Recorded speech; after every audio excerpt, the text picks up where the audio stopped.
So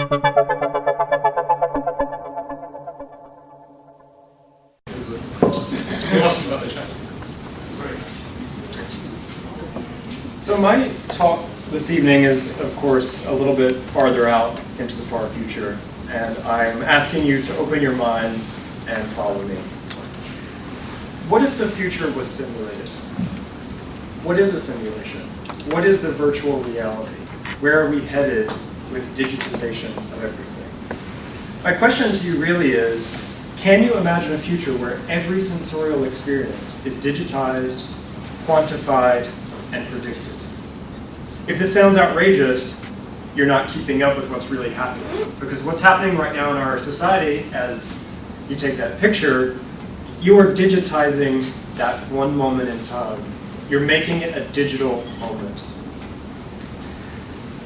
Now, when I say indistinguishable from this reality, I'm not talking about Second Life where things are kind of crunchy and dragons pop out from the side of the screen and scare you. I'm talking about a reality that when you step into the reality in the future, you will say, is it on?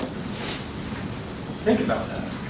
If it's so good that you're questioning whether it's on. We sort of saw this in the film Inception. I'm not sure if you guys saw this film, but the idea was that it was a reality within a reality within a reality.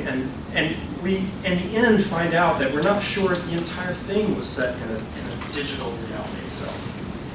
So what we're talking about here is a future that is indistinguishable, that is digital, and that is virtual. When I said I'm taking it far out, I meant that. I actually think that we are headed into a crunch in digitization. And what I mean is that the inevitable conclusion to our reality may be here, a digital black hole, where everything is digitized, quantified, and miniaturized, to a space of complete singularity. Again, looking at where we're going with technology, we are striving to make our information smaller. Every corporation, every person in this room wants to have a smaller and smaller device to contain the digitization of their lives. You want all of your vacation photos in one small thumb drive. The corporation wants one small document to contain everything that they're doing. We are miniaturizing our experiences on this planet. So I've been calling this the Simulated Reality Singularity. Basically, once we have virtual reality that is indistinguishable from this reality, and we are able to simulate the world around us and have total immersion control, meaning that you can change the temperature of the day, you can change the light, you can change how you look, what you're seeing, the entire world is really up to you. When we can reach that state of the Simulated Reality Singularity, that is a perfect crunch in digitization. So a friend of mine and a futurist, John M. Smart, has a really fascinating hypothesis called the TRANSCENSION hypothesis. And this is going to take a minute for me to sort of unravel. But the TRANSCENSION hypothesis proposes that a universal process of evolutionary development guides all sufficiently advanced civilizations into what may be called inner space. That's where we're headed. We are headed into an inner space. And I just want to stop there for a second. So imagine right now, your entire digital life still exists. It's still happening. Even though you don't see it, even though it's not in front of you, it is still out there. Someone is probably interacting with your digital life, whether you know it or not. Someone's looking at your profile on Facebook. Someone's reading a tweet that you posted. So the idea that our digitized lives disappear when we're not looking is false. It has a life of its own. And that's only going to continue when we start to simulate that information. The idea of the inner space is an idea of a computationally optimal domain of increasingly dense, productive, miniaturized, and efficient scales of space, time, energy, matter, and eventually to a black hole-like destination. And I sort of interpreted that as a digital black hole because that's where we end up. I know that sounds outrageous because we are physical beings, but we see this all the time. lots of people, lots of futurists have been talking about uploading the mind into a computer. That has been on the books for a long time now. It is something that we're moving towards, even if it's a subconscious action in our species. There's some drive in us that wants to mimic. You know, the brain has mirror neurons, and so maybe it's that. Maybe from the times of dancing shadows in caves to the paintings of great artists to the actors on the stage, we have been mimicking and simulating the world around us. But now we're in a new phase. We're in the digital mimicking phase. We are simulating who we are in the digital world.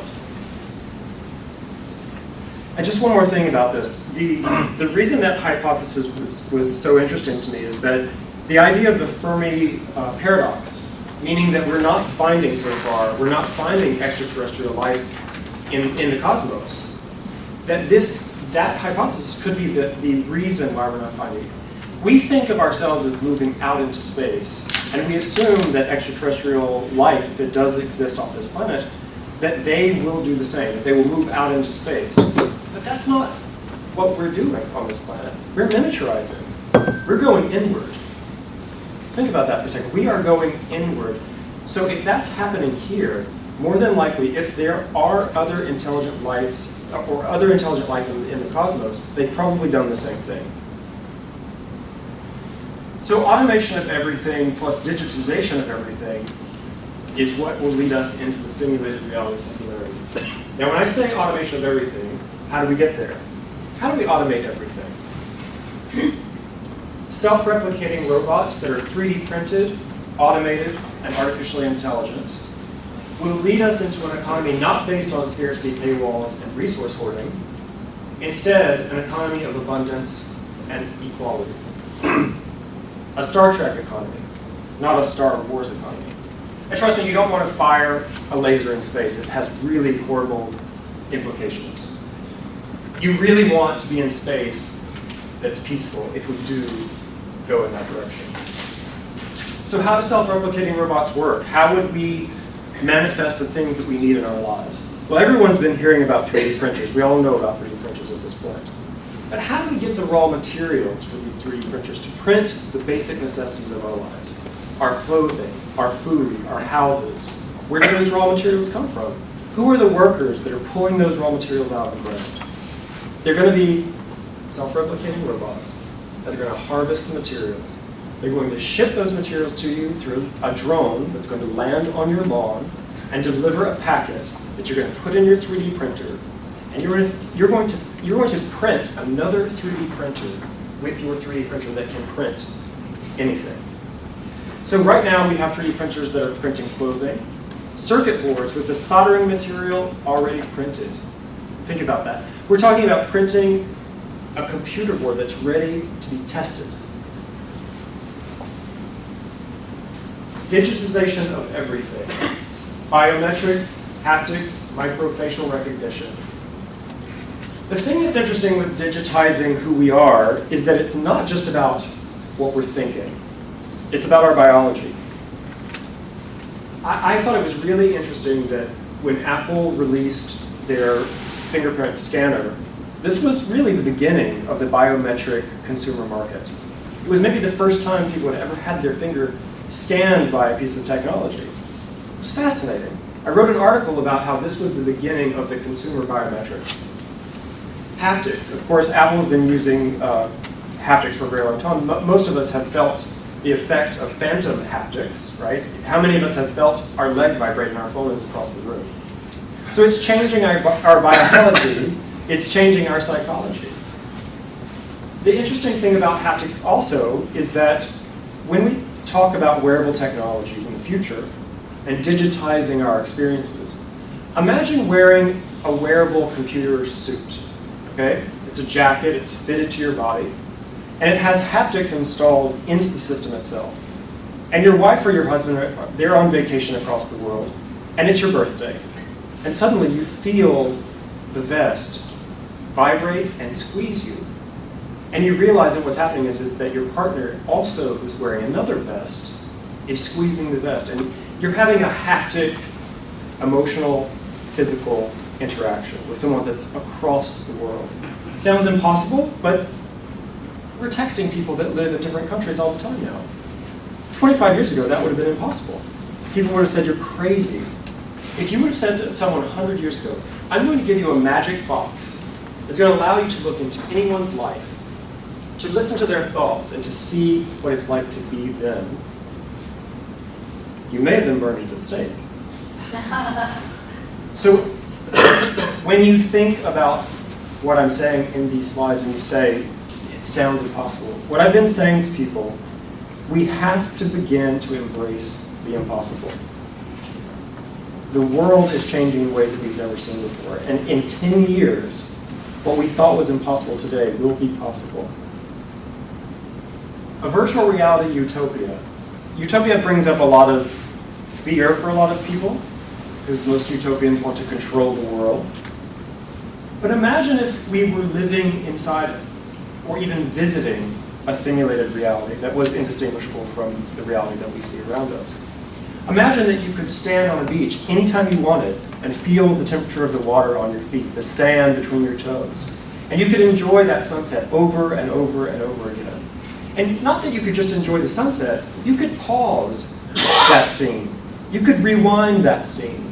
You could fast forward this scene. And take this even further, now we're really getting into some serious physics.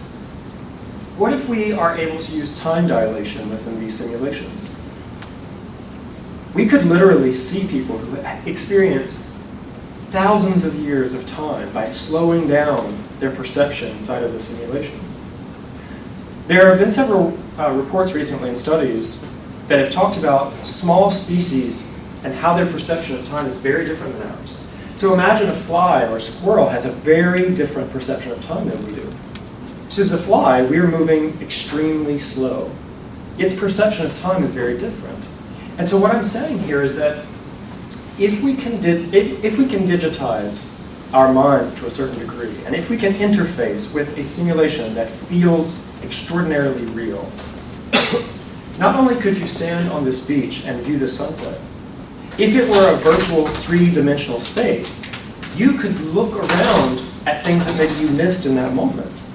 So imagine, this is where technology enhances being human. It's your 5-year-old's birthday. Something amazing is happening in front of you. They're blowing out the candles to their cake. And someone walks past you just as they blow this out. You miss the picture, you miss the moment. If this was being recorded in a simulated world, you could move around that space, this three-dimensional space, and view it from different angles. We could see things that we missed in the simulated world. So we really are entering a brave, new, simulated future. And it's already begun. Every time we upload a selfie, every time we take a picture on our vacation and we digitize that, that is a part of our collective simulation that we are building. I'm not suggesting that these are going to be separate simulations, so each of us have a different simulation running, although that is possible. I'm suggesting that this is one simulated reality that we are collectively putting into the system. Real will become irrelevant. And we're starting to see this now with kids on Instagram. They don't care what's real anymore. They want augmentation. There's a beauty app from Modiface called Beauty Mirror, and it's out on the market now. You can download it. And not only will it take a picture of you and retouch your skin and reshape your face, you can make a video in real time with this technology, and it augments your face, the shape of your face, the color of your skin, all in real time. So I can be chatting with you in real time, and I can look completely different than what I look like in real life. This is where we are today. Where will we be in 10 years? Will people be asking what is real, or will we forget to care? You're going to see simulation junkies. The simulation is going to be the preferred drug of the future. The Xbox doesn't take over. But this simulation world, this virtual world, is going to be the preferred space to play in because you will have ultimate control. over your reality.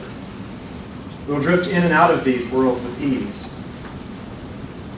The digital mirror really is just a reflection. The simulation is just a reflection of who we are. So whatever we bring to the simulation, that's what will be in the digital world when we arrive there.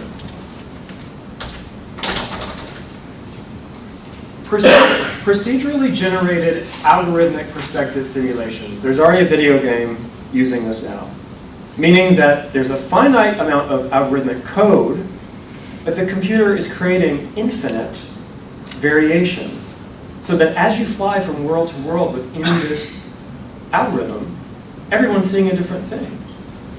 It's procedurally generating this. Now, I've had people, when I talk about the simulation theory and the idea of simulating our future, and they say, well, it's impossible. There's not enough computer power to make a world that feels as real as the one we're in now. But that's not accurate. All you need to do is simulate what's in your view at any given time.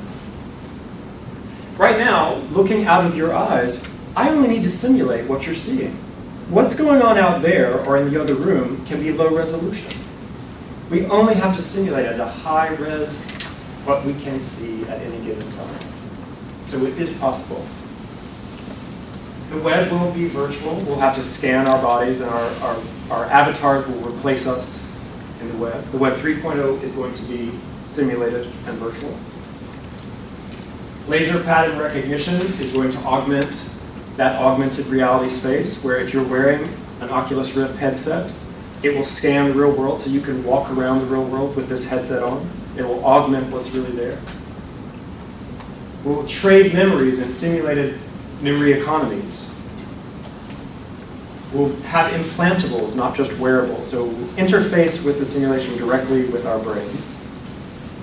We may even have simulated care assistance retreats for people who are addicted to this.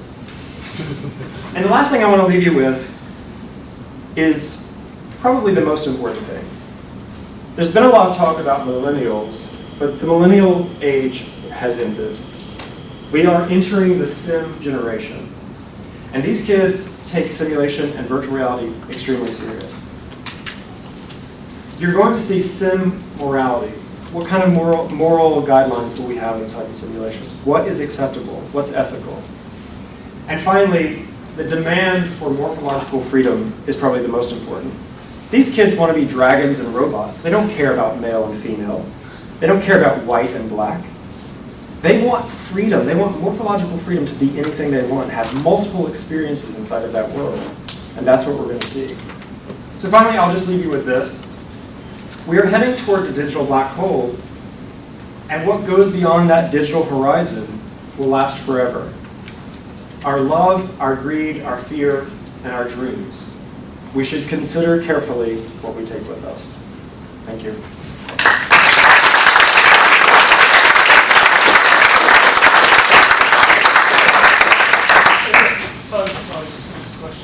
Great. You describe what you suggested was the augmentation of the human reality, sort of augmenting our human existence. Does that mean that we almost need to redefine what it means to be human, so that we know the difference between the two, and so that at the point that we reach, maybe it's the black hole that you mentioned, or maybe it's something else, that we then become something that's completely different? Well, we're still evolving on this planet. And so one of the things that interests me is that when I ask people if they believe in evolution and they say yes, and I talk about the simulation and say that we are still evolving as a species, they get this look of fear on their face. Like I've said something that's outrageous. There is a disconnect. We don't believe that we're still evolving for whatever reason, because our time scale is so limited. We do have to redefine what it means to be human on this planet, especially because technology is augmenting what we are. It's also going to force us to evolve faster. I talked earlier today about how, because of the overlay of technology that we are experiencing, our brains aren't really equipped for that. We still compete. We still have jealousy and greed. And so I'm not sure if technology can augment that out of us, or even if we want to augment that out of us. I would hope that equality and empathy take a front seat in that world. And hopefully by talking about these concepts and realizing that this really is happening, that we can steer it in that direction. I'm not advocating for a simulated world with no emotions. I want emotion. I want more emotion. I want more beauty, more equilibrium in the digital world. Yeah. It sounds to me that it's a bit implicit in both thoughts, that the future that you present in that we determine, that there are no critical uncertainties that can drive it in a different direction. For instance, privacy, cybercrime, and these kind of things. Yeah. So why are you presenting it in this fashion without considering this critical uncertainty that could change everything here? You're right. I mean, we could be killed tomorrow. I mean, our species could go extinct. And there are lots of factors that could lead to that. I'm not saying that this is a certainty, but the road that we're on and the direction we're driving right now, that is where we're headed. So you have to ask yourself, what is all of this digitization for? It just doesn't end here. It goes somewhere. It leads somewhere. And so I'm not saying that this is definitely where this is going to end up. It could end up there with just a different version of how it looks for us. That's what I'm saying about steering us in a certain direction. Hopefully, if people get involved in this idea of digitization and realize what we're actually doing. I mean, we're very unconscious with our technology. We just take random pictures. You know, digital hoarding has been a big thing, right? How many photographs do you take and you just leave it in the digital space without ever deleting that information? Some server somewhere is heating up because you took 1,000 pictures on your vacation. So there are lots of obstacles that could change and shift the final destination where we end up. But one thing is for certain, we are digitizing our experiences. Do you think we will have any choice over the future? I've written one of the chapters in the book on wearable lifestyle technologies.